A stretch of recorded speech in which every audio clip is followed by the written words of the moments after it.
આજે તો હવાર બસમાં લાડુડી બતાવતો તો જંજીરા કે મારા પૈસા જંજીરા. તો જય માતાજી બધા મિત્રોને સ્વાગત છે એક નવા મિની બ્લોગમાં. જો હવાર પડી ગયું હતું ને આપણે જવાનું હતું પેપર દેવા. પછી હું હોય ત્યાંથી થઈ ગયા આપણે સીધા હાલતા ભક્તિ સર્કલ બાજુ, ત્યાંથી બસ પકડીને વ્યા જઈ સીધા પેપર દેવા. ત્યાંથી બે ગયા આપણે 70 નંબરમાં. જો હવે ઉગવા આવ્યા એ કોલેજ બાજુ, ત્યાં જઈને કંઈક બાકાજી કંઈ બોલાવીને ત્યાં તો ઘડીક વાર છું તો લાડુડીએ બાકાજી ચાલુ કરી દીધી. એ કે ખીચામાં કંઈક કાઢવું જોવો હોય કે મેં બતાય. ત્યાં તો એને જંજીરા કાઢી રૂપિયાવાળી હોય કે છાઈસમાં નાખવાની એ બહુ પહેરી ગયા. ત્યાં તો જો દર્શનભાઈ બાકાજી ચાલુ કરી દીધી આપણી બાજુ બેઠા બેઠા જતા હતા કોલેજે. ત્યાં જઈને કંઈક કરી પછી પૂગી ગયા સીધા કોલેજે. અને હવે જો પેપરનો બેલ વાગે એટલે સીધા અંદર જઈને પેપર લખવાનું ચાલુ કરી દઈ. ખાઈ પીને બપોર હોઈ ગયા હતા ને સીધો રોંઢો પડી ગયો ને આપણે બે ગયા બાલ્કનીમાં. હાઈનના નજારાની આપણે આનંદ લેતા હતા બેઠા બેઠા. તો ભાઈબંધ બધા બેઠા હતા. નીતો હતો, લાડુડીને બાડુડીને બધા બેઠા હતા બાલ્કનીમાં. ભાર્ગવભાઈને બધા બેઠા હતા. હવે રાતે જમવાનું કંઈક કરી ત્યાં સુડલો આવી ગયો. એ પાછું અવળું ફરીને બે ગયું કે મારે નથી જોવું કે મેં રાહમું વીકે.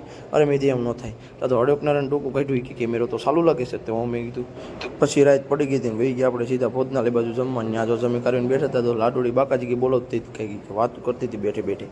બહાર જવું છે કે મેં સારું વાળું. ત્યાંથી વહી ગયા બહારને જો કોમ્પ્લેક્સમાં જતા હતા ઉપર પાણી પીવા ઠંડુ ઠંડુ. ત્યાં તો કૂતરો મળી ગયો. મેં બાવ તને બોલાવે કે ના ના મારો નથી કાંઈ નહીં, હારો લો કાલ મળું તો અવધીત બને રામે રામ.